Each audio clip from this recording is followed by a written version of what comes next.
Damn, Jimmy, this some serious gourmet shit. Me and Vincent would have been satisfied with some freeze-dried Taster's Choice, right? And he springs this serious gourmet shit on. What flavor is this?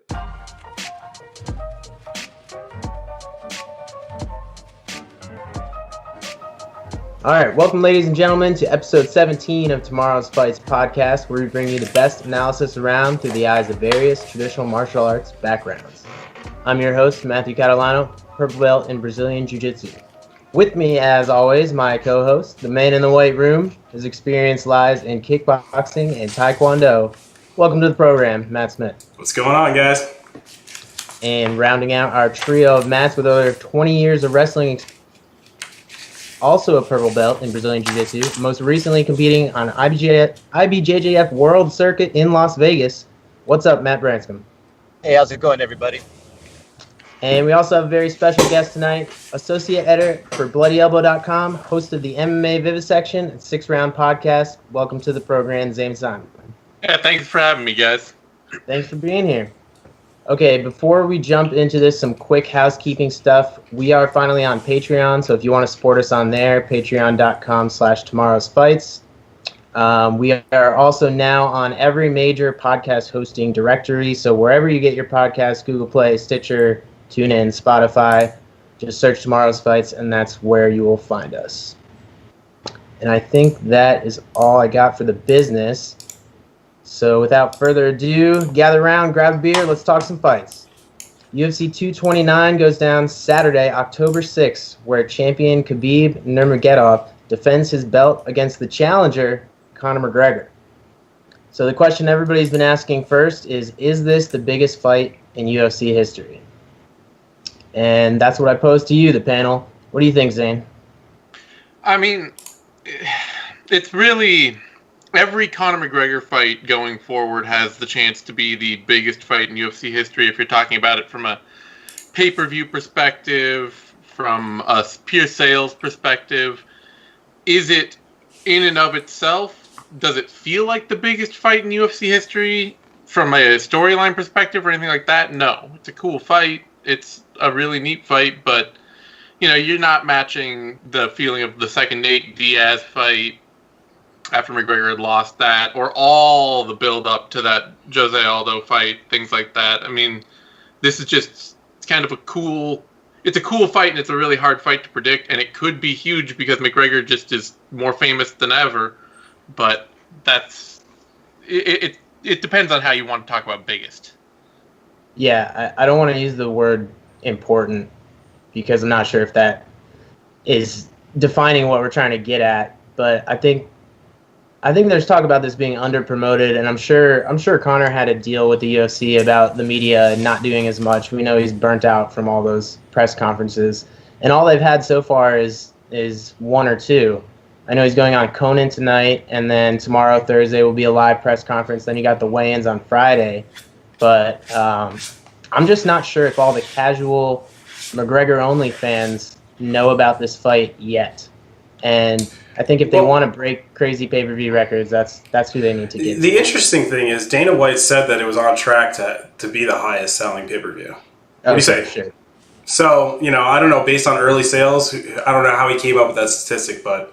Are we going to play the Dana White said things game? Who buys a pay-per-view fight a week out in advance? Who's that I don't anal know. that they get up on Sunday before a next Saturday fight? It goes ahead and buys a pay-per-view. Like who does that? It is a little strange that they're under-promoting this, though. They're just looking at internet metrics, traffic for different streams, and how, like Google searching index and things like that. They're looking at the kind of like background internet numbers and things like that to tell you that. They're not looking at like advanced sales. Right, I'm sure they're looking at Google Trends and shit like that. Yeah. I think it's the biggest in terms of prestige and importance in terms of UFC fight, but yeah, it doesn't feel like it yet to me that it has the aura that it did of the other fights. And obviously, they never did like a world tour or anything for this. So I had friends at the gym last night who are just casual fans. Two of them came up to me and asked me about the fight, but the other two people I told about the fight just said, oh shit, McGregor's fighting this weekend. That's the one with the bus guy, right? See, but here's the interesting thing, though. The casual fans, like, I'm in college right now, and even the teacher and the kids were talking about it in the classrooms. So for something that's not being promoted much, there is still a lot of casual fans that know about it, though, which is interesting. Mm-hmm. So... Yeah, I mean, and now we're getting in terms of, like, how many pay-per-views is going to sell, but let's save that for later. Yeah. Okay, let's jump into the prelims. We've got a lot to cover here. In the interest of time, quick disclaimer, we're not going to go through every single prelim fight. We're each just going to give a rundown of, A, our most exciting fight on the prelims. That's one that you should not miss. B, we're going to cover our breakout fighter of the prelims. That's somebody you think could do something big with a win or get on a main card with a win. We can extend this to the main card if we want. With the loss of Sean O'Malley, there may be other people who fit the bill. And then our pink slip fighter of the night. Is anyone fighting for their job? So, Branscombe, let's start with you. We're going with our breakout fighter first, or most intriguing fight? Just do all three since there's 4 of us. All right, most intriguing fight. I know I've rode this horse so many times before, but he's always seems to be the main event of the prelims coming in. But it's little Pettis versus Formiga. I just think with Pettis being 25 years old, and now that Cejudo has won the belt and quite possibly is going to be vacating soon, I don't think Cejudo is long for the 25 division. With how much he's wanted to go up and fight TJ, and TJ saying no, he wanted to do 25. I just think that Pettis being basically cleared out the division other than the top 2 guys, and with Cejudo beating Mighty Mouse, we might see start to see the decline there. I think Pettis is the rising star of that division. And this fight for him against Formiga is against another tough dude. Formiga has some losses in the UFC, but all 5 of them have come to, pretty much the cream of the crop in that division. And I think, this is a good fight for both of them. Formiga could get his name out there with a win, or, Pettis could stamp his name down and say, yeah, I'm the best other than these, the top 2 guys. I'm the best in this division. And so that's my most intriguing fight. My breakout fighter, I'm going with Jalen Turner. He's a contender alumnus. He, is one of those long, rangy fighters, looking back through his highlight reels and everything, that can fight long. I think it's interesting that he picked the name the Tarantula. He does kind of have that Anderson Silva style of being able to keep people out there. He's got that long, lanky body, and he likes to keep people on the end of his punches and kicks. He looked great in that contender series. He goes out there and beats what's the guy's last name? I don't have it right in front of me. Vicente the guy from ATT. Yeah, Vicente, who is another tough, fighter out of ATT, was on that tough where they did the teams. They did the Black Zillions versus ATT. He went 1-1 on that show. Looked good on the show afterwards. He's been a little bit up and down, but this is a good tough fight for Jalen Turner. If he wins this, I think he can be a name that's going on to a main card after that. And Cup fighter, I didn't really see anybody up and down this whole prelims and early prelims that I saw possibly being cut, other than possibly Gray Maynard. I can't imagine he's got a whole lot left on his contract anymore. He's not been able to string 2 wins together since 2012. Right there in 2012, 2013, he went on that 4-fight losing streak. Came back at 45, went down to 45. He's looked okay.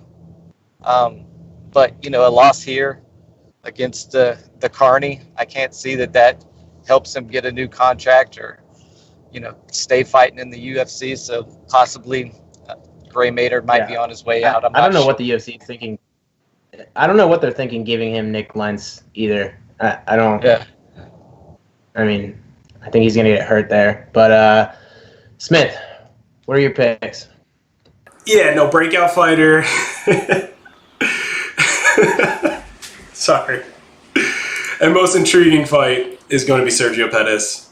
I think it's because he's next in line, hopefully for a title shot, or at least against Mighty Mouse. I think it's going to be the most intriguing fight, going against Formiga. So that's who I'm choosing. For the person on the pink slip, I would say Evinger.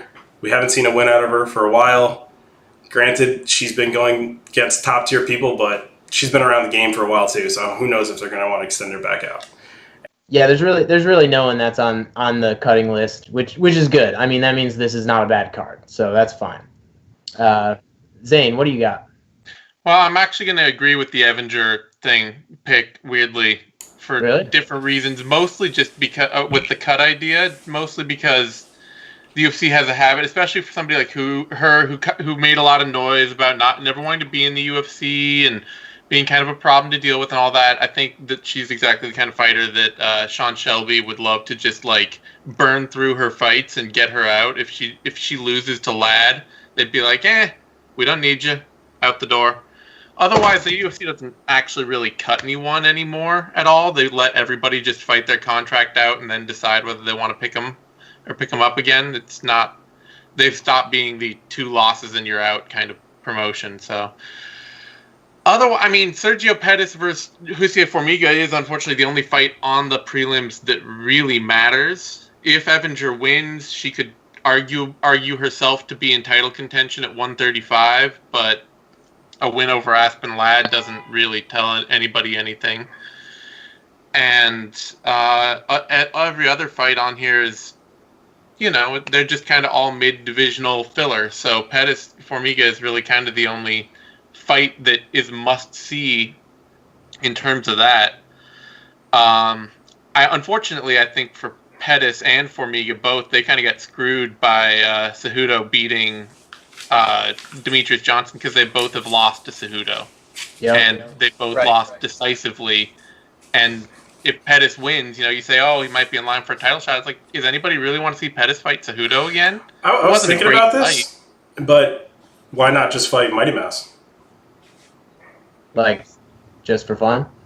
Well, aren't they the ones next in line? No, you know what I mean? That would be a big fight he could get, definitely. But it's just like, in terms of title contention, they both kind of got screwed out of that. Like, and who wants to fight Mighty Mouse in a non-title bout on the way to being a title contender? Like, the least popular champion in the promotion's history, and you're gonna fight him in order to get a title shot? It would be the worst road to take to have to get there. Otherwise, breakout fighter, honestly, is, I think, Vicente Luque. He's been killing people. I mean, he's got the loss to Edwards and the loss to Graves, but he's also got he finished every single other fight he's had in the UFC. Many of them in the first round. Just knocked Chad Laprise cold. Submitted Nico Price. Just absolutely ran him over. Knocked out Bilal Muhammad. Like, at some point, hopefully those knockouts start meaning something. And Jalen Turner's fun, but he doesn't have any experience, and almost all of his success is can crushing. So I would be I wouldn't be surprised if Luque gets another highlight here. Yeah, I agree with pretty much everybody's picks here. I would say Sergio Pettis and Jussier Formiga again for the most interesting fight, even though we've all said that.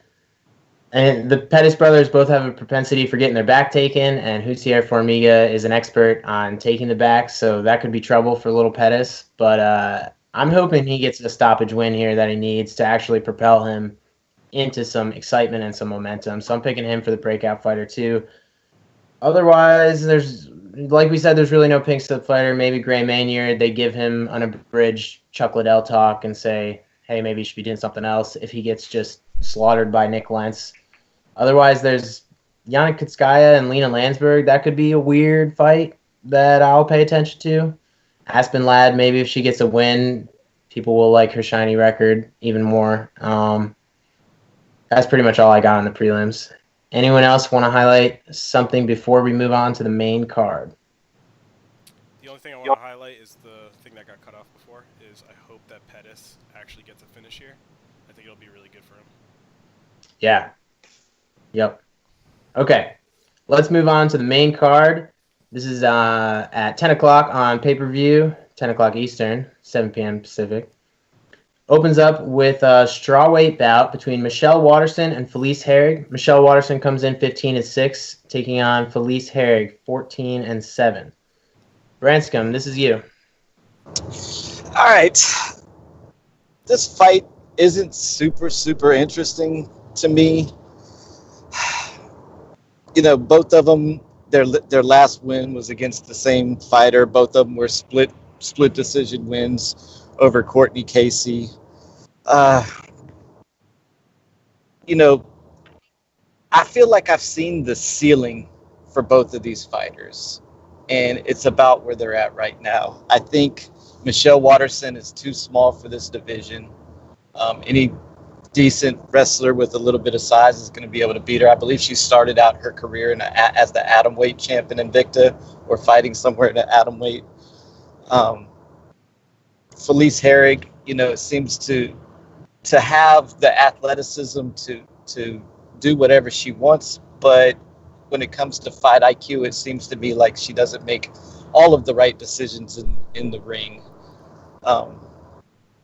If I were to, somebody had a gun to my head and I had to pick, I would pick Felice Herrig just because of the size, and she can do a little bit of wrestling when she wants to.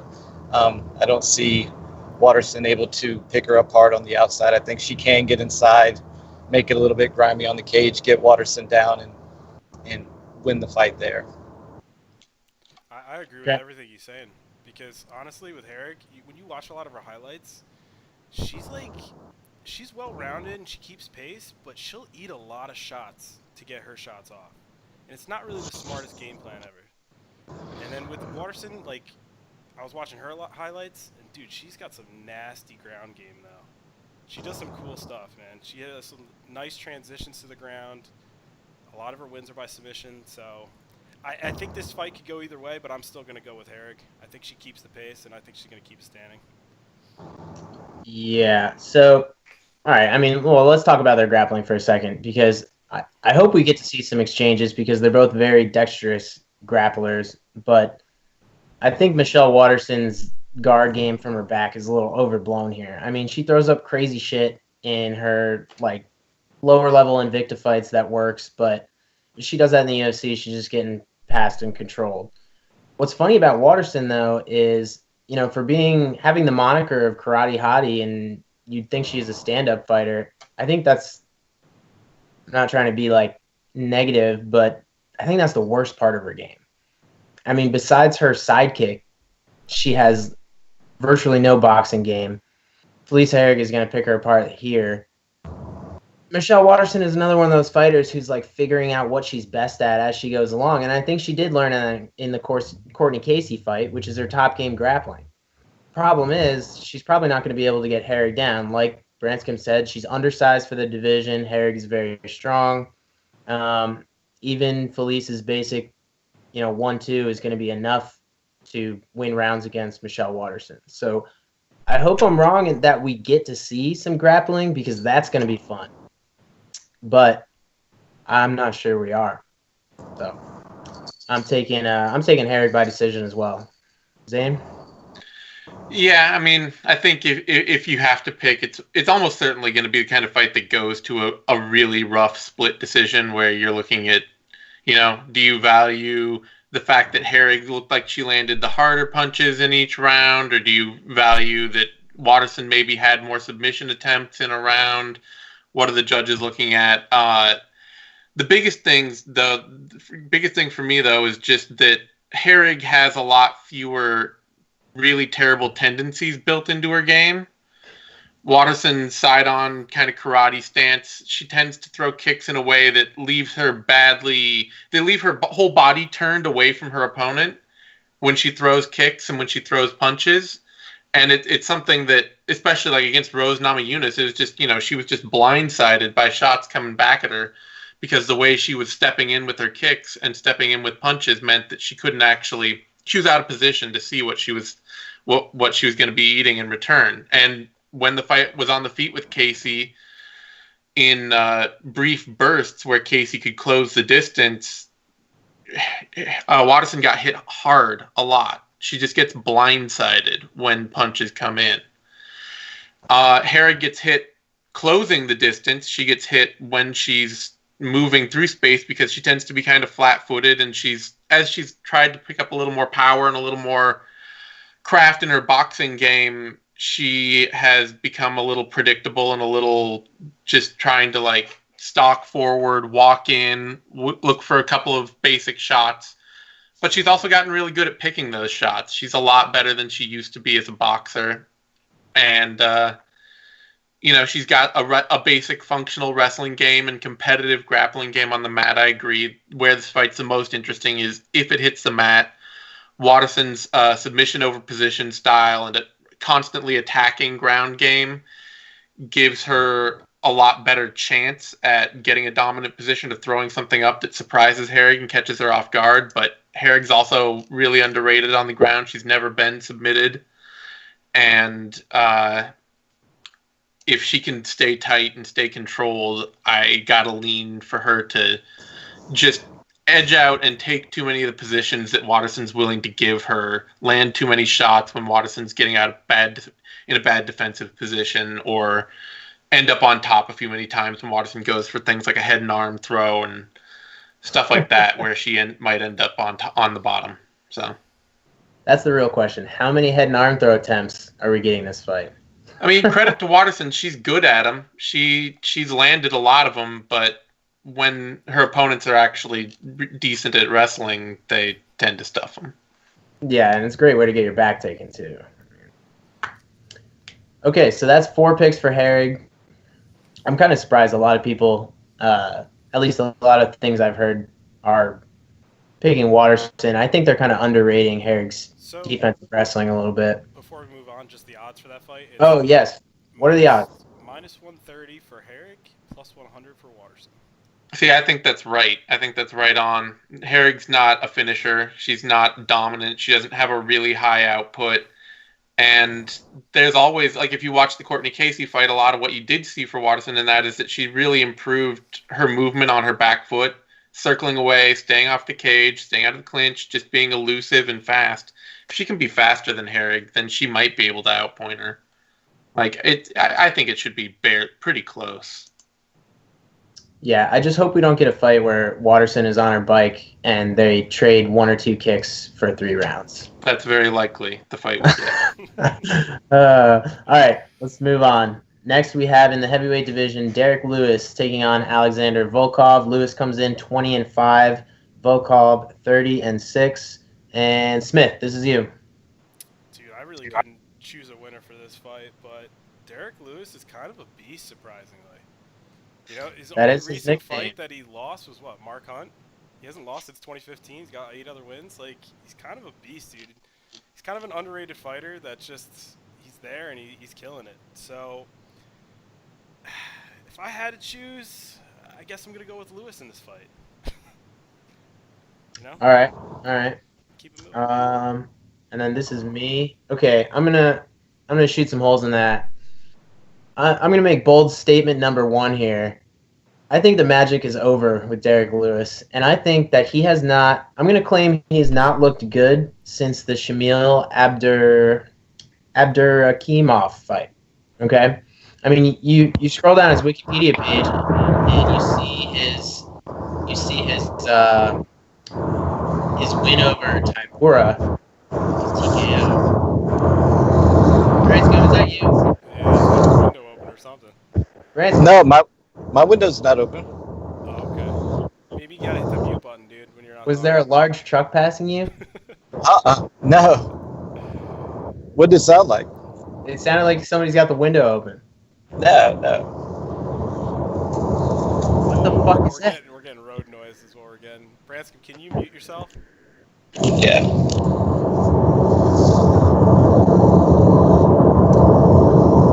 What the fuck is that? There we go. You got it. Okay. I think I might just leave that in there. Anyways, the fuck was I saying? All right, yeah, I don't think Derek Lewis has looked good since the Shamil Abdurakhimov fight, which is like 2 years ago. I think he's getting older. I think he's hurt. The injuries are catching up with him. If you look at the Tybura fight, yeah, he won, but he got taken to fucking school on the ground. I mean, I bet that Derek Lewis has never put a gi on in his life. I mean, just basic Yeah, ineptitude Alexander's on the not known for ground. ground game. He's mainly striking. So Yeah, that's fine. But just the complete lack of understanding of an underhook game in half guard. Like you can't be at the highest level of the UFC and be successful there. Bro, I mean, Yeah, joke's on you. Let me put this out there real quick. If you looked at Derek Lewis in the street, you would not think this man has won a ton of fights in the UFC, and his cardio is pretty decent for a guy that looks overweight. I don't think his cardio is decent, but it's heavyweight MMA. I get it. It's heavyweight MMA. Okay? And you hit hard and fights are over, and anything can happen in 60 seconds. But with Derek Lewis, I think you're right. He was underrated for a while, especially when he came off the regional circuit. But at this point, I think he's overrated. And I'm picking Alexander Volkov to pick him apart from the outside. I think this fight could be ugly. I think it could be ugly for 15 minutes. If it does go to the ground, you're talking about Volkov, who survived on the ground and then some with Fabricio Verdum. He almost hit a De La Riva sweep on Verdum. He used it to stand up, and Verdum just backed off. But, he completely, made a decent name for himself in that fight. And then you got Derek Lewis just standing up and getting his back taken by Ty.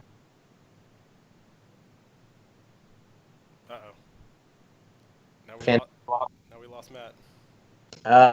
Branscombe, unmute your phone. Actually, sorry. Yeah, I'm still here. Okay, yeah. Zane, next. All right. Well, I mean, I don't want to say you're both wrong, but you're both right. How's that? Lewis is basically a testament to how bad the heavyweight division is, and I don't think he's getting better or worse necessarily. I mean, he's 33. He's a veritable child in the heavyweight division. That. How old was Randy Couture when he's retired? Oh, don't bring that shit up because he started later. But Fabricio Verdum is 42, and suspended and coming back. Mark Hunt is 42. Alistair Overeem. You got to look at the other dudes who are still walking around at the top of that division. Being 33 at heavyweight, you're a child. But I think the big thing is honestly that just the only real step he's made over his career, and it's paid off amazingly well, is to becoming really patient. It used to be that he would go out, back in the Mitrione, Sean Jordan losses and stuff, he would just go out and go crazy and be swanging and banging with people. And the fact that he doesn't honestly have that great a chin at heavyweight, he would get clocked. And it was always just kind of a toss-up. Since then, he's become a lot more patient, and he hits so fucking hard that every single heavyweight that gets in there and trades a couple shots with him, with the exception of Mark Hunt, says, oh, I know what I'll do. I'll take this guy down, and I'll out-wrestle him, and I'll out-grapple him. His takedown defense is terrible. His grappling is terrible. Should be super easy. And it seems like it would be. They take him down. They get on top of him. But he's so strong and so big and so patient about locking people down that he will just hold people and hold them on top of him, just work and be patient and lay there and wait. And then you get a fight like Marcin Tybura, where it's like, oh yeah, Marcin Tybura is looking great, he's doing good. Then come round 3, Lewis, who's been waiting and doing nothing all this time, just opens up and starts swinging on him, and Tybura's gassed because he's been trying to hold Derek Lewis down for 2 rounds. So there's a method to the madness, but at the same time, even standing where he's a massive power hitter, he's not a actually good striker. His entire striking arsenal is almost completely made up of weird kicks that he throws all the time. And then occasionally he'll just wade in with a big barrage of power shots that either knocks out his opponent or gets him really tired, and then he has to back off and throw more weird kicks. He fights like a counter puncher, but he doesn't counter, and there's just a lot of weird janky stuff going on in there. Frankly, that's the biggest thing that makes me pick Volkov here, is really just how tough Volkov is. Because Volkov himself is not a great power striker by heavyweight standards, and he's a bad wrestler. He's not likely to take he's not all that likely to take Lewis down, and he's very likely to get taken down if Lewis tries to take him down. I mean, I know Fabricio Verdum is a pretty good wrestler by heavyweight standards, but he also just absolutely pushed Volkov over for most of that fight. So there's a good chance that Volkov ends up in a lot of bad spots, but he's insanely tough. And if he can just be tough, and one of the big things that he's shown a lot of willingness to do is just fight, keep a pace on people and fight through adversity and depend on his chin and walk through shots. And if he can just go out and kickbox with Derek Lewis isn't a great kickboxer. He's just fearsomely powerful and scares a lot of people off. So I'm picking Volkov, but mostly on his fearlessness. All right. Branscombe. I'm definitely agreeing with everything he just said, except for maybe Derek Lewis's chin. I mean, he's taken some shots for some big guys and been able to stay in there. He took a couple of shots from Roy Nelson, took a couple of shots from Mark Hunt. I mean, he's a tough dude. He also got knocked out by Mark Hunt. And Right. But he took some in there in the middle. It's not terrible. It's just average. It's an average. What I really like to agree with you with is there is a method to his madness, and you described it perfectly. He said in an interview a long time ago that he loves MMA more than he loves boxing because you can take a break in MMA by wrestling, and he uses that time. He uses that time brilliantly. He's not underneath somebody worried, If you're not comfortable on the ground, normally if you're not, very proficient in wrestling or grappling, you're underneath someone and you're freaking out. He does not do that. He's okay taking a few short shots to the head. He's okay laying underneath somebody. And then a lot of times you'll see when he decides he wants to get up, he just gets up. He doesn't have to use any form, any kind of correct stand-up procedure. He just stands up. And that served him well up till now. The big question for me going into this fight is how healthy is he? In his last couple of fights, he has very much been complaining about his back. I believe in the Ngannou fight, it was after the first round, and he was already complaining how bad his back hurt. So if he goes into this even slightly, compromised, I think that possibly, Volkov might be able to put him away. He's definitely the superior striker. I'm also going to pick Volkov. And are y'all there? Yes. Yep. Oh, okay, sorry. I kept hearing something else bleeping in my earpiece. So that's where I'm going. I'm picking Volkov too. Mainly wondering how Derek Lewis's big frame is holding up right now. Should be noted, one of the biggest reasons Lewis is so comfortable on the ground is heavyweight grappling is almost all straight arm bars and kimuras and strongman subs. And when you got arms that are the size of most people's legs, it's really hard to hit, get on top and be like, oh, I'm going to 2-on-1 one of Derek Lewis's arms. And then he'll just bench press a dude off. Yeah. Well, I would also say it's hard to keep a good back control when somebody like Derek Lewis stands up. I mean, everybody's so big, and you saw the Taipura fight. I mean, he stood up and he was backpacking him, but it didn't really matter. I think that's still a dangerous way to fight for Derek Lewis. And if he ever fights someone like Fabricio Verdum, I think I would pick him submission round 1. But yeah. Okay, so that's 3 picks for Volkov and 1 for Lewis. So moving on in the middle of the card, this is in the light heavyweight division, 205 pounds. Ovince St. Preux comes in 23-11, taking on Dominic Reyes 9-0. And this is me. Yeah, this is I'm gonna say this was the hardest fight for me to pick on the pay-per-view, just because Reyes is so unknown, and all his fights end in the first round, barring a decision from years ago. So we don't really know how good he is.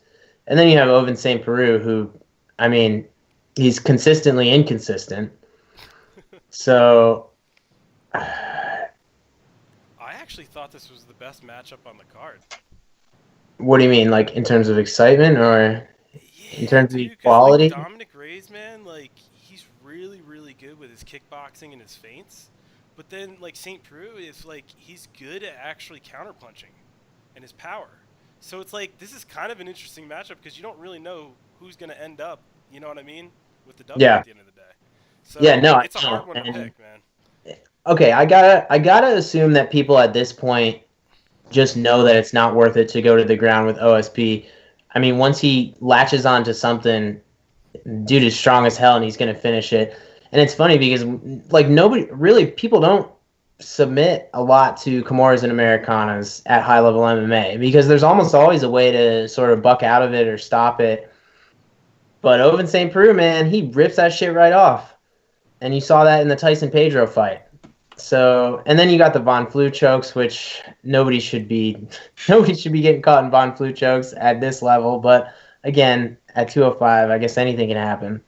For the good of the division, I want Reyes to win because I'm tired of seeing the Ovince St. Preux, Jimmy Manuwa, Glover Teixeira, Misha Serkinov circle go round and round at 205. I think we really need some new blood in there. So I'm hoping that Reyes can go in there and put it on OSP, not go to the ground, be aggressive, and get another TKO. But I'm not confident in that pick. I'll admit that. I'm going to go with Reyes. Yeah? Honestly, it could go either way. This is a really close matchup, in my opinion. I'm interested to hear what everybody else is going to say. Zane, what do you think? Yeah, I'm going to pick Reyes, and I think it's actually going to be... I'm banking on it being another fast finish that doesn't really tell us anything. The Pedro fight, if you go back and look at that, yeah, it's a cool win for OSP, but it also started with him getting hurt and dropped immediately out of the gate. Just getting stormed by Pedro, immediately getting hurt, and then Pedro trying to wrestle and grapple with him because he hasn't fought enough in that division to really figure out that somebody like OSP is just way too big and powerful to try and Hulk around in the cage. Reyes is a lot more measured standing. He's a lot more interested in staying outside, keeping distance, pot-shotting, opening up with offense when he sees the opportunity.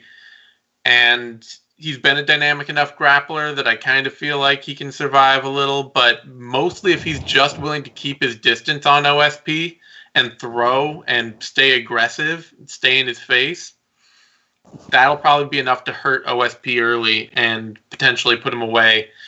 If not, then yeah, past round one, this is just a complete crapshoot because we don't really know how Reyes is going to look down the stretch.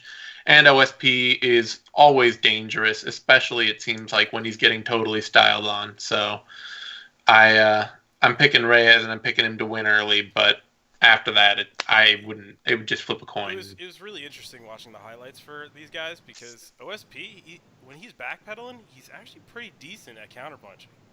Like, he clips guys. So it's going to be an interesting matchup either way. Yeah, that head kick on Corey Anderson. Jesus Christ. Mm-hmm. All right, Branscombe.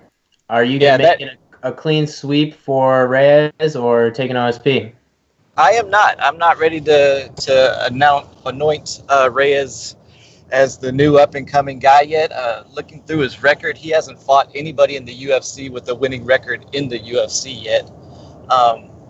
That Corey Anderson fight, I believe OSP was losing every round and losing the third round as well, going into the end of that one. And he hung it out. I think he will be able to hang out, after the first round with this kid. And after that, I think he can finish him on the ground, just with one of his brute strength submissions, or if he catches him standing with either a head kick or a punch. OSP has power for days. He's been in there with the best of the best and was able to hang. Granted, it was on a comeback fight as a late replacement, but I think he's got the tools to beat Reyes. So that's my pick on this one. I'll be the lone guy. I'll hang my tail out there. Yeah, I think this is going to be a fun fight. I'm kind of surprised that they didn't open the pay-per-view with this because I feel like the Waterson-Herrig fight is likely to go to the decision. But I don't know. I don't get paid to make those decisions. I'm telling you right now, guys, watch Reyes and his feints. Like, he's actually pretty dirty. You don't see many people, especially at like 205 with their kickboxing style. Like, the way he has it, it's down to a fine art. It's actually pretty good. So I was impressed with the highlights. All right. So 3 picks for Reyes, 1 for OSP. So- As we move on to odds. odds. Yes. God damn And it. we missed the odds for Derek Lewis, so I'll go over that first. All Derek right, Lewis is what at is it? plus 150. Alexander Volkov is at minus 185. So pretty close. All right. And OSP's plus 175. Dominic Reyes minus 225. That's way too high, I think. I mean, who the fuck knows what's gonna happen there? That's all hype Yeah, for the Reyes. guy's 9-0. Everybody's gonna start. Yeah. Yep. Okay, moving on to the co-main event. Tony Ferguson coming in at 23-3 takes on Anthony Showtime Pettis at 21-7. 155 pounds. Zane, this is you. Well, I'm not going to pick the shocking upset, but I will say that I actually wouldn't be that shocked if Pettis found a way to pull this off. Ferguson's a fighter that's always lived on this weird edge of being incredibly tough and being incredibly hard-headed and certain of his victory, so that he tends to walk through a lot of tough offense from opponents to get a win. And it's taken him to a great record, but it's also taken, it's meant that in against a 2015 version of Josh Thompson, like, he had a hell of a war with Thompson in that fight. It was absolutely gritty over a version of Thompson that by all means seemed to have his best days firmly behind him. And Pettis is a strangely tricky matchup in that way, because he's very bullyable. You can push him back to the cage. You can grind him against the cage. You can kind of suck the life out of his game, break him down, tire him out. But he's also almost always been incredibly durable. The biggest reason I'm not picking him is because that durability has started to crack. He's picked up injuries in fights against Max Holloway, against Dustin Poirier, and those are the kinds of things that make me, if it's going to be a battle of will, you kind of have to lean Tony Ferguson in that fight. But otherwise, Pettis has always been an incredibly tough fighter to hurt and keep hurt. And Ferguson, a lot of his game is based around kind of throwing a lot of offense out there, being goofy at range, doing a lot of weird, spinning attacks and doubling and tripling up on combinations, kind of leaving his chin out there, letting himself get hit a little, but just trusting that as the exchanges keep going and going, he's going to come out on top more often. And he's good leading, and he's creative when he leads, and he's good on the counter. But if he just ends up out in open space kickboxing with Pettis a lot, there's a chance Pettis could hurt him. I mean, Kevin Lee dropped Tony Ferguson early in their fight and took him down and got on top of him and beat him up. And it's not like Ferguson is as uncrackable as he seems.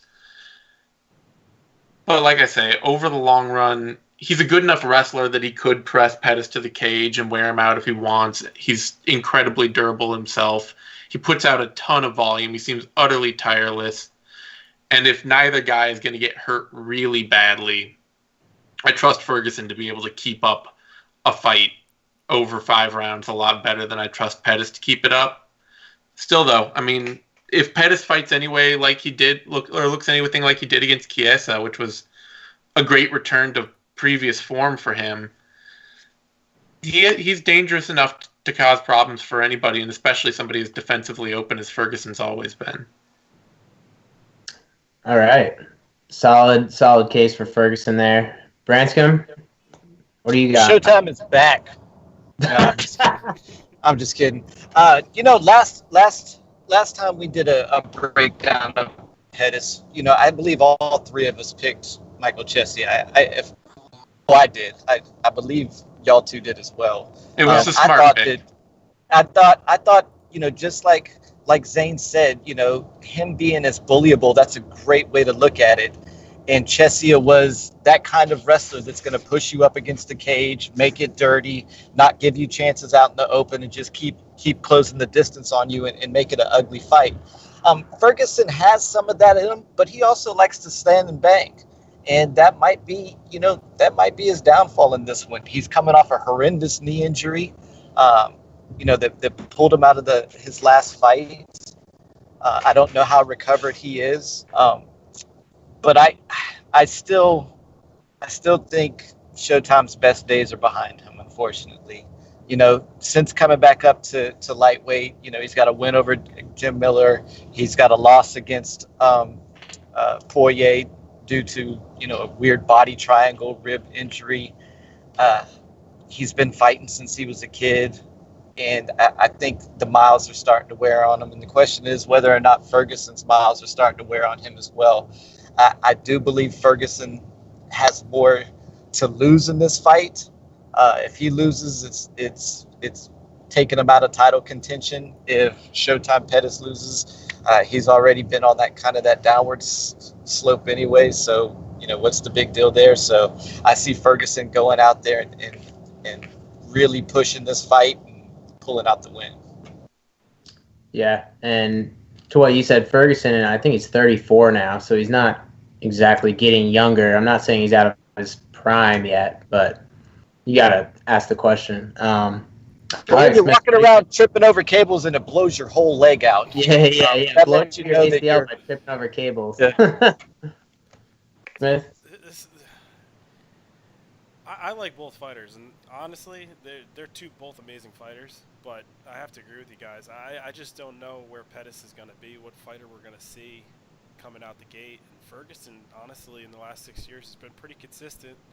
It may not look great, but he manages to pull it all together. So I'm going to have to go with Ferguson on this one. All right, yeah.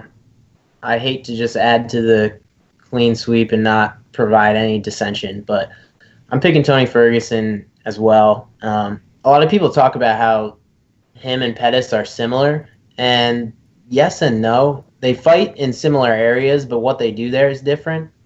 Ferguson is a volume striker. Pettis kind of counters and pinpoints. He's more of a sniper, and he's just not converting on that striking game anymore. I think it's a decline in athleticism, speed, and power. He's not finishing people anymore. You're not seeing the Joe Lozon head kicks or the Danny Castillo head kicks anymore. He's really just, I hate to say this, but he's been pretty ineffective on the feet, save for someone like Jim Miller, who's not known as a great kickboxer. Grappling, though, they both have great games off their backs, but they're very different games. Tony Ferguson got his black belt after submitting Kevin Lee. Pettis just got his black belt after submitting Chiesa, actually, in August. But they've both been grappling at that level for a long time. Pettis is much more dexterous with his hips. He'll throw up triangles and arm bars all day. Ferguson is much more content to fight from his back with strikes, with elbows. He'll do that from guard, from a 50-50 guard. He'll do that from failed knee bar attempts, from Imanari rolls. He's totally fine with fighting you from all these funky grappling angles that he ends up in. They both make mistakes on the ground defensively. Pettis, like I said, he's got a bad habit of getting his back taken, and you can tell that, he's confident in his defense there. He spins out of shit. He spins out of body triangles. He did that with Charles Oliveira the entire fight. Well, his luck kind of ran out against Dustin Poirier because he tried to spin out of the body lock, and what happens? He shredded his cartilage on his ribs. Tony Ferguson, same thing. He had Kevin Lee in Mission Control Rubber Guard. He made some critical errors there too. He brought it down to go for the omoplata, and he was too loose on it. He was down on Kevin Lee's forearm. At that point in time, that's one of the cardinal sins of jiu-jitsu. You got to know when to bail on a submission, and he held on to it the whole time and just got passed to north-south. That's how he ended up in that mount. That's how he ended up taking the most damage from that fight. The problem for me is Pettis is not going to have an issue grappling here. He's got to worry about the striking, and this just seems like such a bad matchup for him based on the fact that Ferguson is a volume striker and Pettis has never been a volume striker, and there's 15 minutes to work here. I do think Ferguson leaves a lot of space in his boxing game. I mean, he sticks his chin up. He doesn't return his hands to his face, and he kind of leans back to avoid punches, but I think he gets away with all of that because he's got such a long reach. So, I don't know. The last two fights, this is also bad for Pettis. The last 2 fights, Ferguson has actually got less wild. And in the RDA fight and in the Kevin Lee fight, he looks much more measured and controlled there than if you go back and watch the Barboza and the Lando Venata fight, where he's just a whirlwind of destruction. So I do think there's spots where Pettis can have some success in the stand-up, kind of sniping a couple shots in there while Ferguson is spinning or leaning back. But, you know, if Pettis doesn't jump on his back and backpack him for a round like the first Ben Henderson fight or something goofy like that, he's going to have a lot of trouble winning rounds. And I think the most likely outcome here is that Ferguson just outvolumes him to a decision. So, which is a huge bummer because I'm a huge fan of Pettis, and I feel like MMA is better when Anthony Pettis is winning. I do. I don't know why. It just feels like it's the right thing. Maybe it's the World of Janks episode I watched like 7 years ago. Oh, it was MTV all the way. I don't know. I think MMA is better when Anthony Pettis is winning. I just don't think it's going to happen on Saturday. Love to be wrong, but, you know. You can always join his pyramid scheme if you really want to make sure he keeps winning. Ooh. Yeah. Yeah, that's not cool. You know how I look at it too, though? Who would you rather see versus Khabib or Conor? I'd rather see Ferguson, to be honest with you. Oh yeah, well, especially against Khabib, Anthony Pettis against Khabib. We've seen fuck that versions of that fight. I want to see Conor versus Anthony Pettis, like assuming Pettis does well here, and maybe he's like gonna prove us all wrong. But whatever. Okay, what are the odds? Odds are going in our favor here. Minus 350 for Ferguson, plus 265 for Pettis. Damn. Yeah. Makes sense. A win over Michael Chiesa doesn't resurrect a whole recent string of bad losses. Yeah. Yeah, those are pretty wide, but damn. Okay, moving on to the main event. Khabib Nurmagomedov comes in at 26-0, taking on the challenger Conor McGregor at 21-3. This is you, Branscombe. You guys know where I'm going. Well, can I ask you? You Who I'm gonna pick? I know, but first, I love wrestlers, so I already know. Well, can you give us some background on what style of wrestling Khabib has, and just some information from there? His style of wrestling, you would almost. It's doing nothing that's flashy. He's rushing in. He's getting a hold. I think what makes his wrestling so awesome is the fact that he could do those basic things over and over and over again to really high-level competition. He's pushing you up against the cage, gripping with his hands around your, just below your hip bones, and he's able to pick you up and put you down. And then once he gets you down, it's a smothering, can't get up type situation. He's Dagestan, they're known for they're in the international wrestling scene, so they're known for their freestyle and Greco-Roman wrestling. They don't have folk style wrestling like we have here in America. From what I understand, his father is a head coach of that, and then you throw on top of that, his Sambo. The problem I see with this going into this fight is we're losing you, Branscombe. Wait, you there? Yeah, I'm here. Okay, you sound okay now. The problem with this is...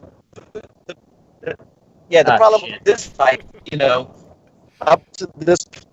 Is it back out? Oh, wait, now we're good. This is amazing. I finally get into the Charleston area, and now the phone starts cracking up. I've been on back roads the entire time. Well, if you just stayed in the studio in Columbia, you could have recorded like a professional. I wasn't in Columbia today. I was in Savannah.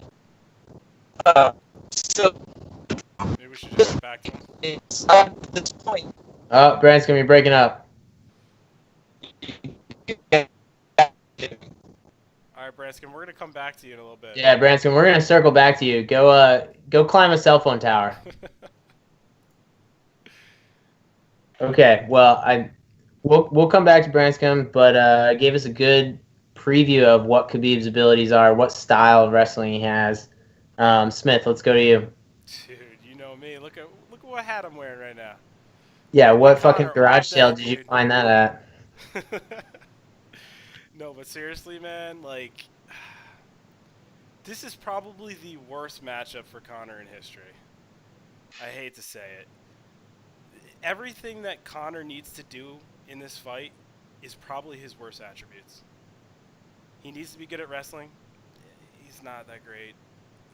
Also with Khabib, he's going to need the cardio because Khabib's going to wear him the fuck down on the ground. And it's been proven that Conor's cardio is probably his Achilles heel at this point. So this is my biggest worry.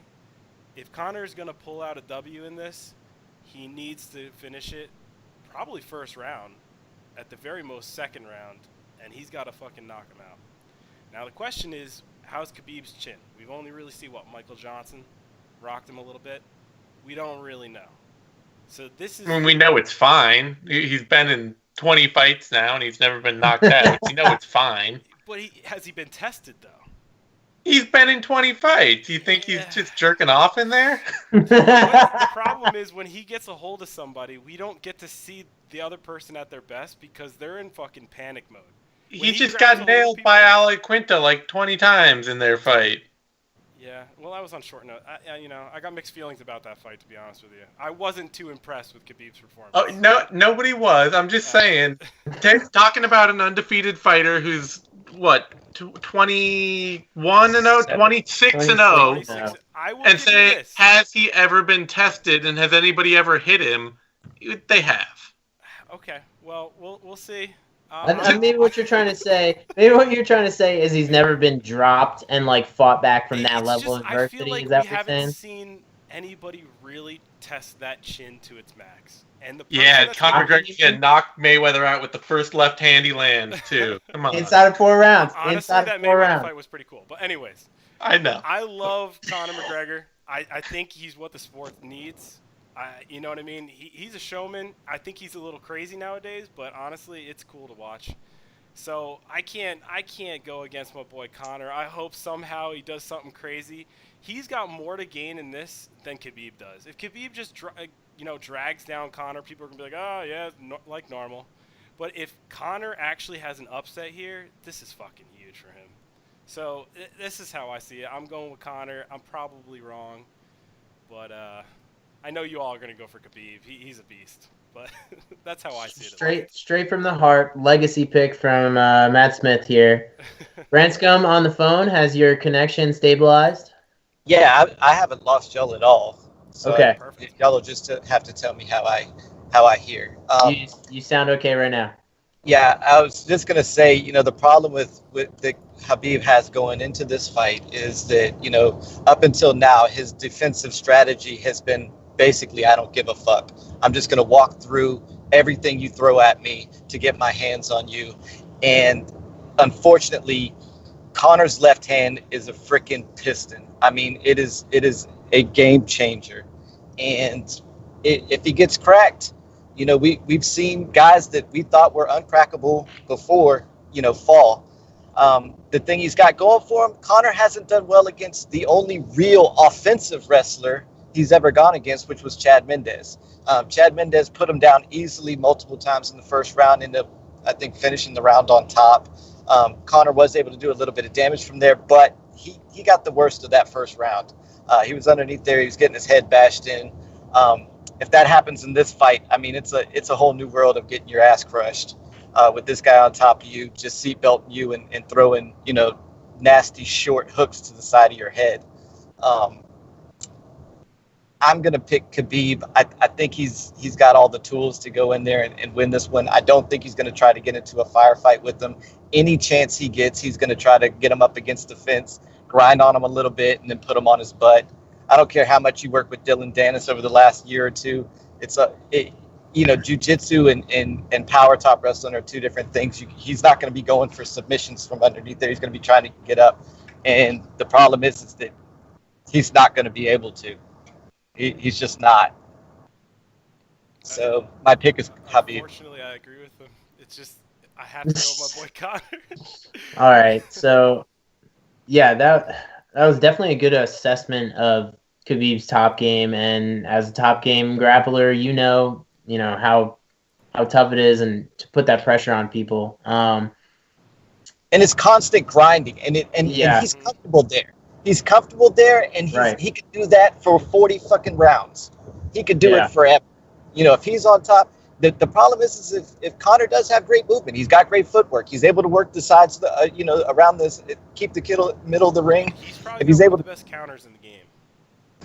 So this is very interesting. It's not set in stone, but I believe Khabib is going to pull this off. Right. Yeah. No, I agree. This fight is very interesting. Conor McGregor is not Al Iaquinta. Right. The first thing I'm going to say about this fight is I'm throwing out the Chad Mendes fight as a piece of data. I don't really think it's relevant for a couple of reasons. First off, it was 3 years ago. Second off, McGregor had an alleged knee injury where apparently he didn't do any live wrestling sparring. You could tell in that fight he barely tried to defend those takedowns. And third, McGregor doesn't fight like that anymore. Go back and watch that fight. He runs out of the gate and throws a spinning back kick at Chad Mendes. You're fucking high if you think he's going to do that to Khabib. I don't think he's going to throw any kicks at all, even though it might help him to throw some body kicks. Yeah. But, he's just not the same fighter. There was a very clear...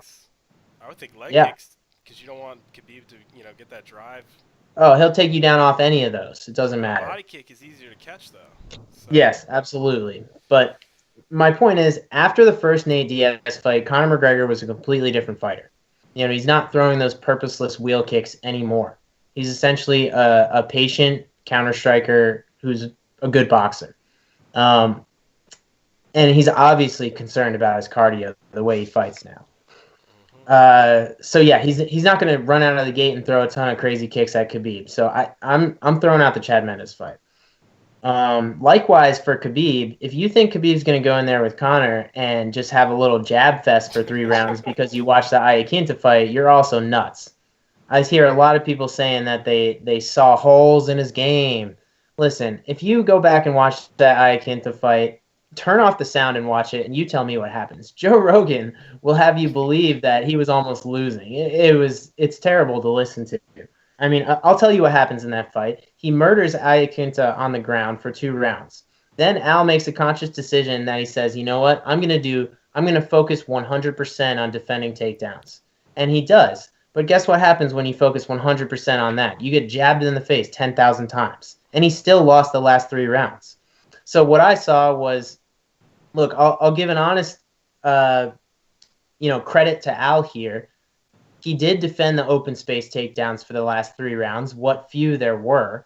But Khabib's incentive to convert those was low. He's winning with his jab. What? Yeah, it was last second for both men. Yes. I mean, Khabib was supposed to be on the card, but right. Anyway. It was 24. Yeah, and then it was his third opponent within a week. Yes. I mean, yes. Yeah. I'm not knocking Khabib at all here. I'm saying he won every minute. He won every minute of that fight, regardless of whether he was on the ground or on the feet. And it was completely overblown by Joe Rogan. And so many people are carrying off that and saying that there's holes in his game. You're nuts if you think that Khabib is going to stand like that with McGregor. It's just not going to happen. The most impressive thing I see about Khabib is the distance he covers with his wrestling. It's not so much that he sets it up. It's the distance. He shoots in open space. He shoots a low single, and all he has to do is touch your foot, and he's converting that. At least when you're not sweaty, he is. And that's what we saw in the Iaquinta fight. Single and rip you down. It's kind of amazing to watch. Well, you almost saw the shock on Iaquinta's face when that dude can wrestle Iaquinta. So if he's shocked, it's honestly Khabib is the next level when it comes to wrestling. Right. So I mean, you almost saw Iaquinta have this worry and surprise on his face. Wait, he took me down from all the way over there. What? How is he on my foot? And he did the correct thing. Okay, he did exactly what you're supposed to do when somebody's on your foot. Turn, push the head down, kick out the leg. Mm-hmm. But in the first 2 rounds, he couldn't do that. Khabib still got him down. The other thing that Khabib does really well is he passes off the takedown while you're going to the ground. And it's almost like people aren't ready for that. they think there's this like gentleman agreement of like, oh, we're going to the ground now, so I'm gonna go into my guard. Oh wait, you're already knee sliding through my guard, and he like off the takedown, he's in half guard. So that's going to be interesting to see, like those first 2 rounds when they're not sweaty yet. Is McGregor going to be able to defend those single legs in open space? That's the first thing he has to do. It's possible, and he might be able to do it. The problem I have is when Khabib gets you on the fence, you're going down. It's like a 9 times out of 10 type of thing, and that's going to be a huge problem for Conor McGregor. The thing that I'm interested to see is in the Alaquinta fight, you saw him make a conscious decision when he's in half guard, when he's in mount. I'm just going to turn around and give up my back. You know what? I'm not going to be in mount getting punished. I'm going to give up my back and defend there. And that's where all those wrestle ride positions against the fence came in. So I'm very interested to see when Conor McGregor is put in that position, what decision he's going to make there. Is he going to get stuck in those wrestle rides against the fence, and what is he going to do to get out of it? Just like Branscombe said, 2 years of training with Dylan Dennis is not going to help you there. It's not enough. It just isn't. And I'm not trying to undersell Conor's ground game or his defensive wrestling. He's a legitimate brown belt. I believe that. And he did sweep Nate Diaz. I know people are saying Diaz gave him that. No, he swept him. He controlled him. He did fine. He also, tapped to a choke in the second fight, but that was more of him being rocked on the feet. The other thing about McGregor is he's a little slow at grabbing underhooks on the fence. I'd like to see him have more of an immediate urgency there. And I guess what I'm trying to say is there's so many things that Conor McGregor has to do right here consistently the whole fight. Mm-hmm. He has to do the best of himself. He has to overachieve in the areas that aren't his bread and butter. And yeah, of course, there's a chance that he catches Khabib coming in, but that's not, people said that about GSP for 10 years. Okay. Like that's not an easy thing to do. That's not a likely thing to happen. So I'd like to see McGregor win, I'll be honest, but I think the odds are stacked against him here, and I have to take Khabib. The thing is, I think this is going to be a 2-round fight. It's either going to... Oh, yeah. Conor, dude, his cardio is going to be shot. He's going to be so worn out on the ground. It's going to be over regardless. Well, yeah, maybe that. But it's either whoever wins, I think this is going to be a 2-round fight. It's either McGregor finishes him or Khabib secures what he needs to secure in 2 rounds when they're not, when they're not super sweaty and he can't convert those open space takedowns. So, yeah, and maybe he could go into the 4th. And what's up?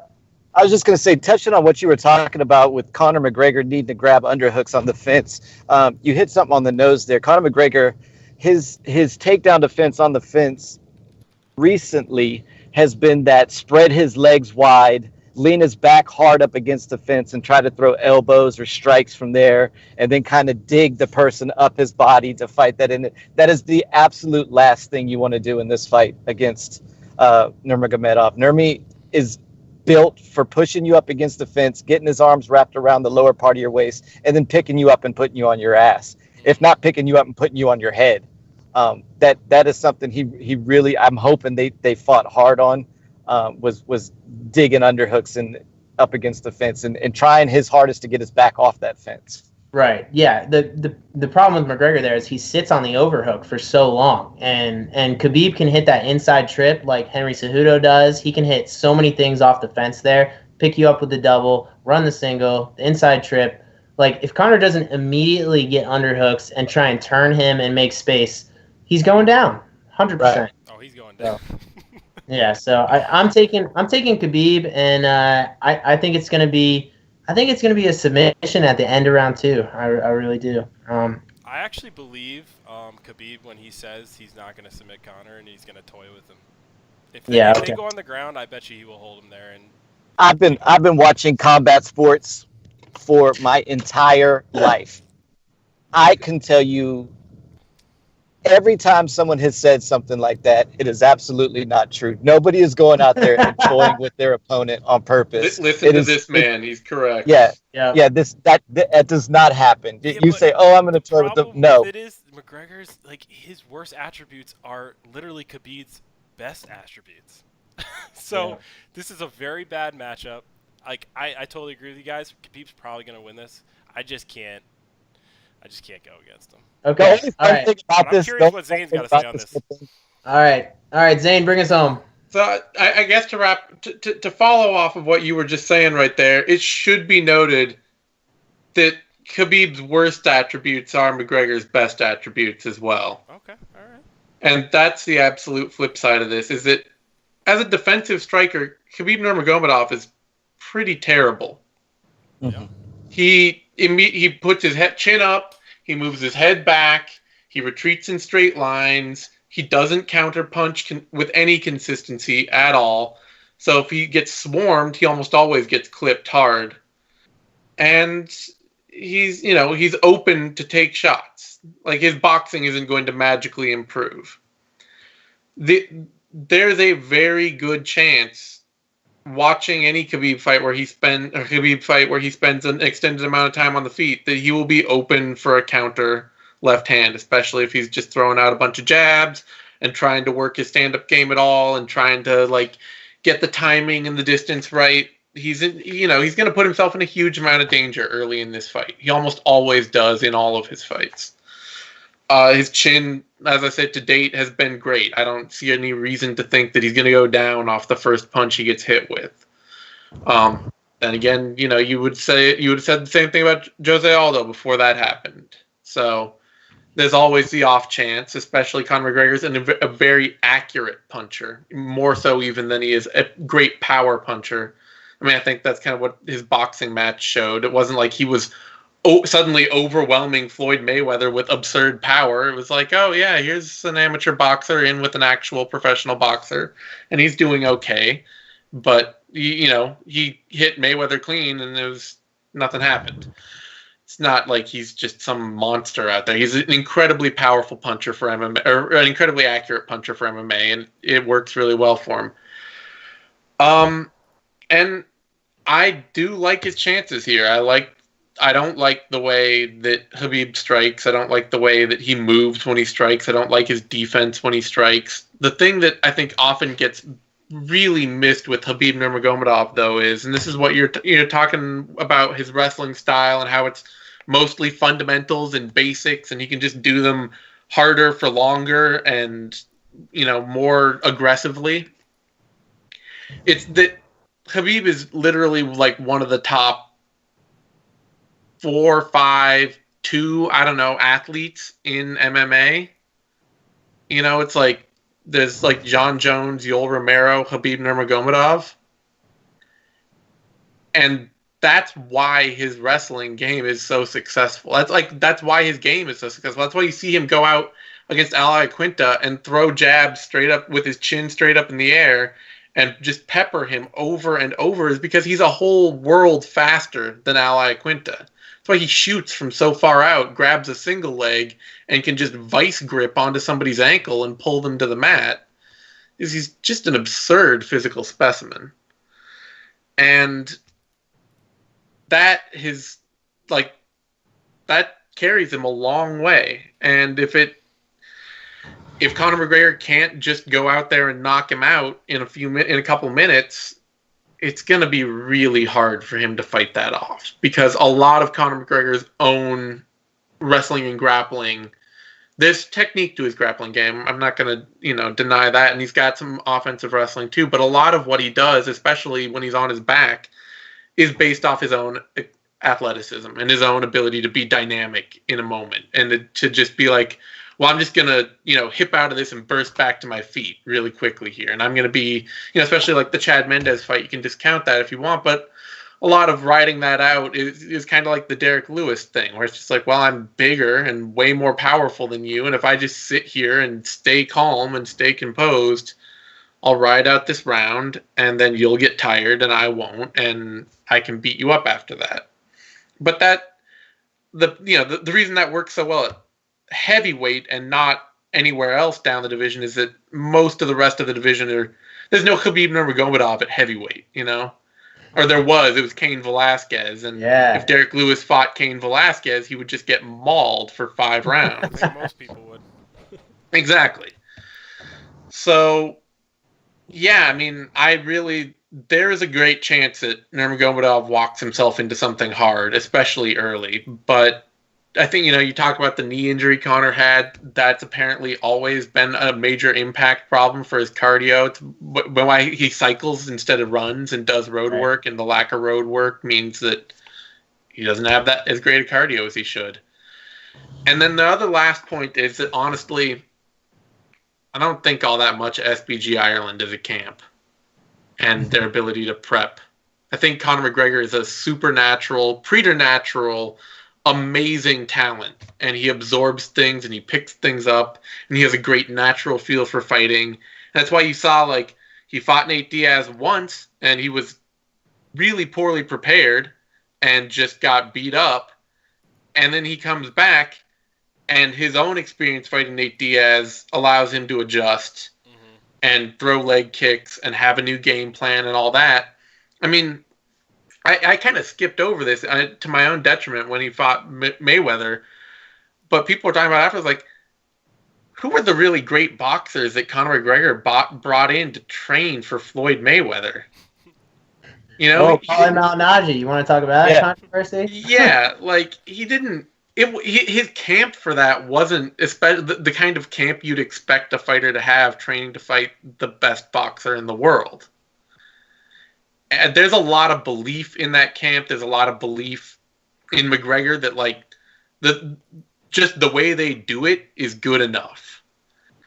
And the way he shows up, his power, his style, that's good enough to carry him to victory every time. And the thing I think you see out of Khabib and what you saw in the Iaquinta fight is that they are an incredibly intensively preparation heavy camp in ways that don't show up because he's always you see him and he's out there wrestling people and just aggressively grinding, and you're like, oh, it's the same game plan every time. And then you hear him talk, and Khabib's like, I need 8 weeks of planning for any opponent. I'm never taking a short notice fight. He said this. He's like, I'll never take a short notice fight. I need 8 weeks for a camp every time. There's an intense amount of preparation, and I think a lot of what we saw in that Iaquinta fight was honestly just him having 2 opponent switches at the last minute and just being like, oh, I'll just fall back and just kind of spar my way through this fight. And I expect Khabib to be a lot better prepared for McGregor than McGregor is for Khabib, frankly. So I gotta pick Khabib for all the reasons we've talked about. But early on, I really like McGregor's chances, and I don't think Khabib's going to fix his boxing or that hole is going to be plugged in any significant way, shape, or form to keep him from possibly getting drilled early. Yeah, I mean, that's interesting that you mentioned the camp thing, a bit of the Roy Jones Jr. syndrome there. It's very different in boxing. It's not like MMA super camps. You don't really have boxing super camps where you're going to have a whole bunch of different sparring partners that are that Floyd Mayweather level, And plus, what would be the fucking upside for a boxer to go to that camp anyway? I mean, you saw what happened with Malignaggi. He got, they selectively picked some parts of the video to put out on the internet to make him look like an asshole. I mean, fuck no. If I was a top of the food chain boxer, I'm not going there to play around with this guy. Let him go out there and figure it out himself.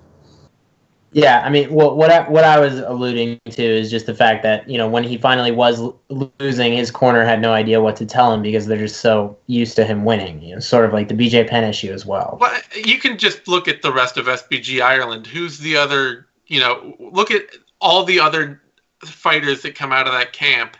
You look at anybody who's not a super athlete, who's just an okay athlete, and trying to imitate that McGregor style, who's the super success? Where's the translation of oh man, the things SBG teaches, Paddy Houlihan, really that showed this great understanding of the metagame of MMA, and they really break people down, and nobody's more prepared than Cathal Pendred, Bro, you don't believe in the god among us, Artem Lobov? Or Artem Lobov? Like, yeah, it's just there's a lot of people.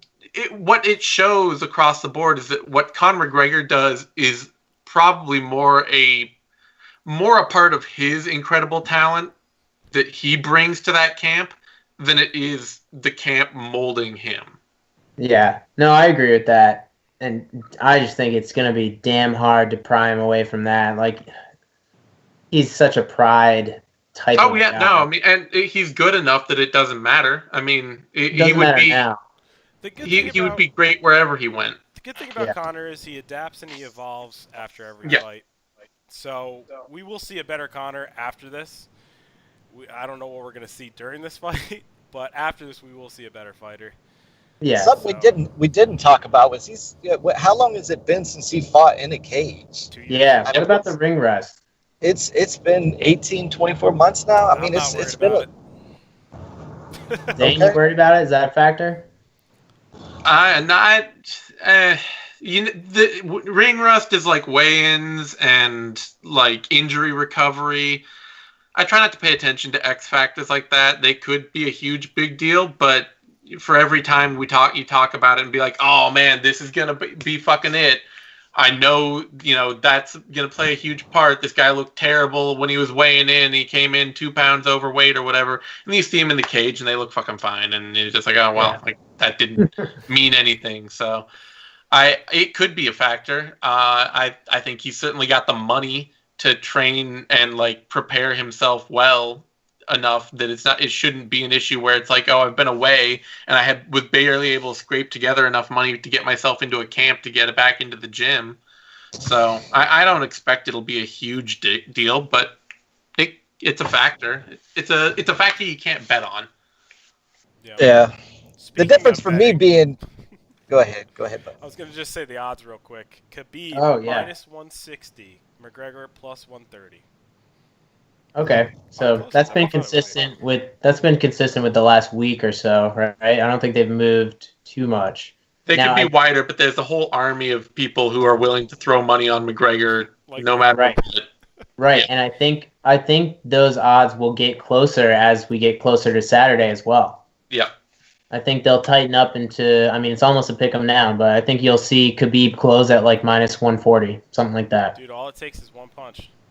Mm-hmm. That's right. One punch. You know what? I remember that promo, Dan Hardy versus GSP. I remember that. Okay, anyways. All right, so 3 picks for Khabib, 1 for McGregor. That wraps up the main card. Let's just get some listener mail quick and then some rumors, and we'll wrap this up. First from the Twitter machine, we have at MMA News Now. I'd be interested to hear your perspective on Anthony Pettis, his rise and fall. Do you think he could return to championship caliber? Thoughts on him versus Ferguson? We sort of covered that, but we've actually talked about the Anthony Pettis decline these last couple shows because he was scheduled to fight at UFC 223. He fought at 226, and now he's fighting now. So we've discussed it. Zane, I'd be interested to hear, what do you think the root cause of Anthony Pettis' decline has been? Not to be all conspiratorial, and I suppose, honestly, he doesn't necessarily quite fit the narrative, having started when he was like 19 or 20. But for a lot of fighters that start as young as he did and jump into the pros, like my feeling is if you start MMA as a teenager, you're probably going to be done by 30. Like, that's the thing nobody wants to tell you is, dudes like Robbie Lawler and Rafael dos Anjos are extreme rarities, and guys like Jordan Meehan and Tyson Griffin or Joe Stevenson, rather, and Miguel Torres and Rory McDonald are much more the norm, where you see these guys who started really young and they went through a whole shitload of fights and suddenly they hit 30 and their body's failing them. I think there's that, and then Pettis has always been kind of come off as an extreme hubris fighter, somebody who really, drank his own Kool-Aid. And I think when he had to shift, when RDA really put the grind on him, and Eddie Alvarez followed it up, and he had to make that adjustment, I think he really got lost for a little while in figuring out exactly what kind of fighter he was trying to be. He started going to all these different camps, left Rufus Sport for a little while, looking for all these new looks. And the Chiesa fight looks like he has like at least gotten past that and just been like, look, I got to fight the way I fight. If people think they've got me figured out, whatever. But it's still not going to make up for 12 years of cage, where most MMA careers only last like 9 years. You know, it's anything past that, and you're pretty much looking at a gift. Yeah, I mean, we had a similar assertion there. Basically, I think he just, from the wear and tear, his athleticism declined, and his counter-punching style has always been based on speed and power. He just doesn't have the same snap to those counter-punches. So his striking has just become ineffective because he was never a volume striker. That's the mistake people make in assessing Anthony Pettis. They're just like, oh, he doesn't throw enough. It's like, dude, he never threw enough. He just he waited, and he was patient. And how many times have you seen Pettis go back to his corner and Duke Rufus tell him, like, okay, we need more than one shot? Every time now. Every time. So,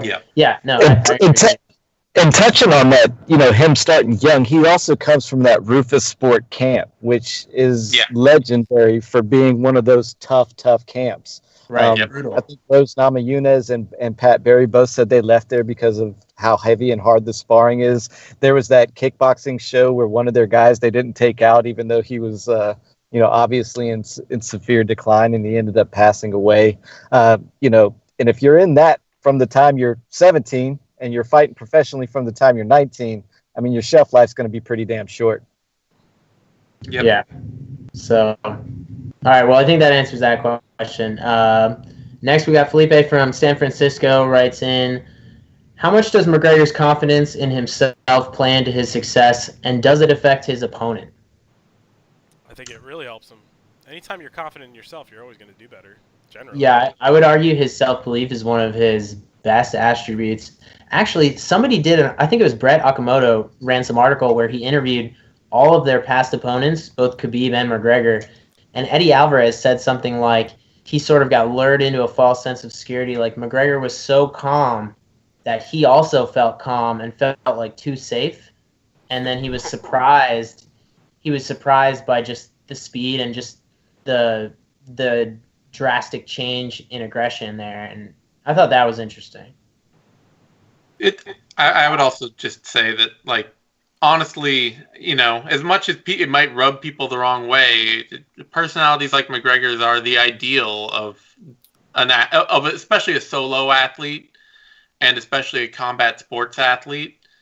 And MMA is full of people that act like, think like, and want to be like McGregor, and it's not necessarily, it's the combination of personality and talent that have brought him where he is. But if you don't think you're the best fighter in the world at all times, then what would be the point? You can't walk in there and be like, maybe this guy's better than me today.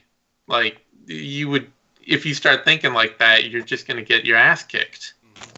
And honestly, like, if you think about it from this perspective, you've been off for 2 years, you haven't fought, and you're going to come back and you're going to take the hardest fight of your life, probably the worst matchup of your life, and you're still confident in yourself. That says something.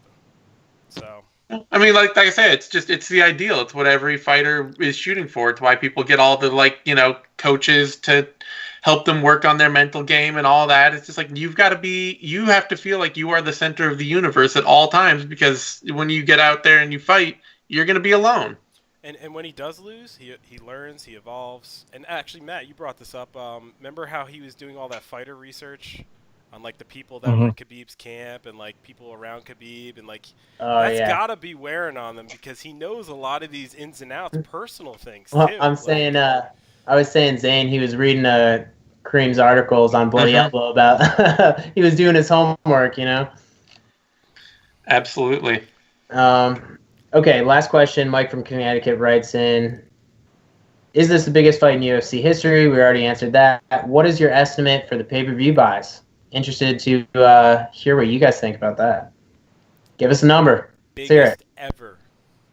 Okay, how many buys? I don't know. I'm going to say it's going to be a record, though, for the UFC. I'll say 1.7 to 2 million. I wouldn't be. I mean, the thing with Conor McGregor is, and people might say it's underpromoted, but if there's ever a fighter who promotes himself and who just having his name out there promotes him, and he's coming off of boxing, the biggest boxing pay-per-view of all, or the second biggest boxing pay-per-view of all time. It did like 4.5 million. If there's any residual interest from that, from people who saw him out there, I won't be surprised. I'll never be surprised if Conor McGregor exceeds his own personal best, and something like 1.7 would just be barely getting over it. Right. And 2 would be really going great. And I know Dana White said 2.5, but he'd pee on you and tell you it was raining if he had the option. That's right.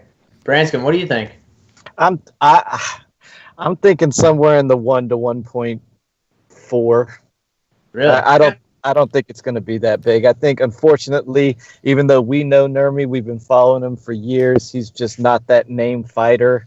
The rest of the card, we've been excited for this card for a long time because of the main event. The rest of the card doesn't really have much else on it. It's a huge import and no other big names.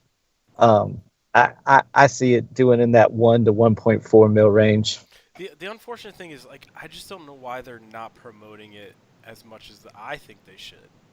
Well, I think McGregor They think had it's an going to sell agreement. itself, you know what I mean? But, like, you still got... McGregor doesn't want to do the same level of media. I'm sure there was something made there. It's hard also, to... it's hard to WME IMG no longer wants to spend the kind of money on doing things like world tours and stuff like that. I mean, the buy and all the debt they accrued and all that, there were, they cut staff, they scaled back projects, they closed international offices and all that. They're not out there throwing money after things that they don't feel like they have to. Yeah. And for McGregor, it's hard to get up when you sleep under $100 million blanket. True that. Yeah, I was going to say around the 1.6 range. I'm not sure if this has permeated the casual fan base as it should to break that 200 or that 2 million mark. So, but I think anything above 1.5 is going to be considered a big success. Well, anything above 1 will be an actual success.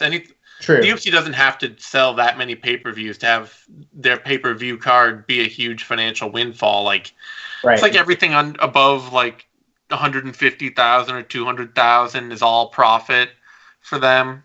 So, once you start getting up into the millions and all that, then you're talking about they just rake in massive amounts of money. So It's all relatively a success. And it would be hard to imagine any Conor McGregor pay-per-view doing under $1 million at this point.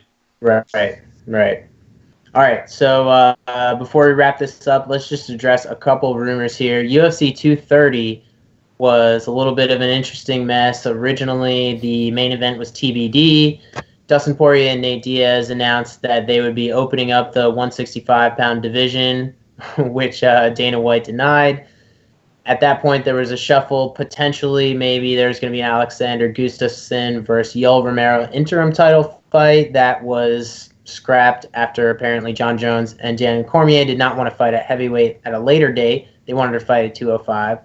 Now, John Jones is allegedly coming back against Gustafsson at 232, I believe.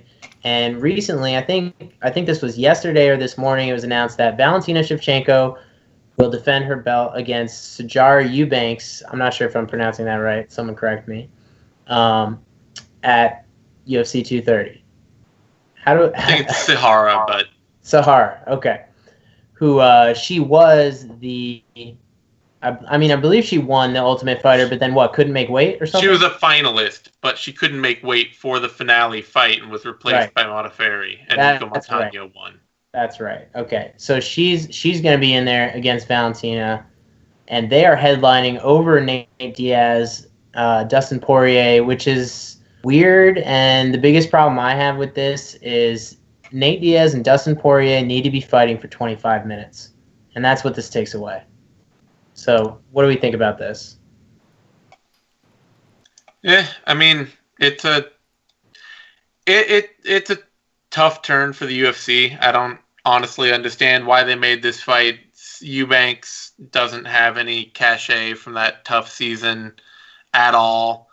and it just seemed like they couldn't put together any fight at the top of that, any title fights at the top of that card for that schedule, and so they just kind of took the closest one and tried to move it, and Joanna said no. So I agree, though. Poirier-Diaz should be 5 rounds, but I think the UFC, maybe for reasonable reasons, although, for financially probably kind of unreasonable, has no faith in Diaz whatsoever, and they don't want to have him. They don't want to ever want him to be the A side of a title fight, I don't think.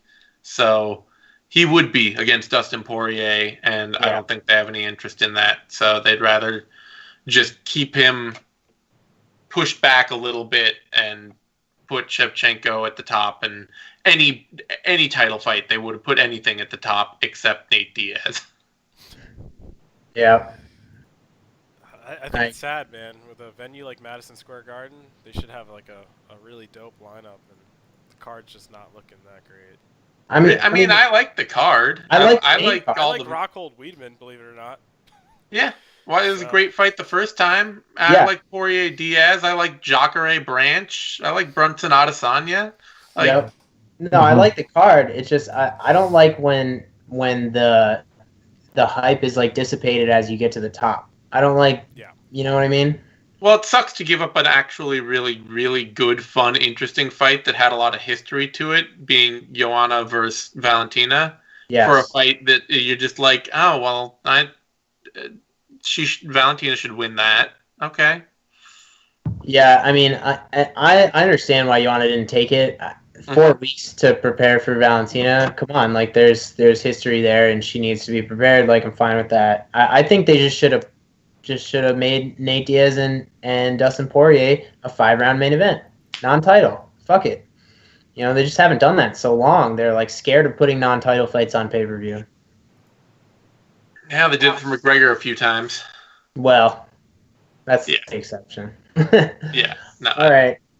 I think that is all. Anything else you guys want to cover real quick before we get out of here? The bus incident. Yeah, fuck the bus incident. I think it's been talked about a couple other places. You might be able to find some information about it online. Yeah, you can watch the promo and you can find the bus incident pretty easily. All right. Other than that, thanks everybody for listening. This has been Tomorrow's Fights podcast. We are available on all the major podcast hosting platforms: YouTube, SoundCloud, Stitcher, TuneIn, Spotify, Google Play. Everything out there.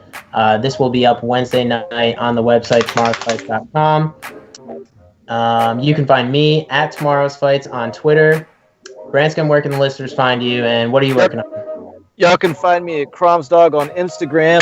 We are getting ready for IBJJF No-Gi Worlds in Los Angeles coming up in December.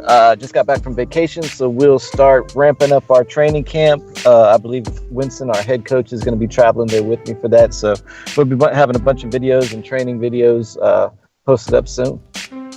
Awesome. Smith, what are you working on? Where can listeners find you? You know me, man. I'm not really on the social media game, but my project, mammothconsoles.com. If you guys are interested, take a look at that. The website's actually been redesigned, and the product's only getting better. So. Awesome. And Zane, where can the listeners find you, and what are you working on? Well, thank you all for having me. You can find me, of course, at bloodyelbow.com and on Twitter at Zane Simon. And I got to go jump on the Vivisection here in a couple hours, so I'll be doing that tonight. That'll come out tomorrow. And then we'll be doing 6th round after the fights. I'll be on Twitter for Run the Bloody Elbow account during UFC 229, and we'll have a lot more articles and all that coming out all week. So everybody go to bloodyelbow.com and follow me on Twitter. Awesome. I really appreciate you coming on, And man. no problem. Thanks appreciate it, Zane. This was fun. Okay, that is all from us. So wherever you're listening, if it's a Friday, enjoy Tomorrow's Fights. Adios.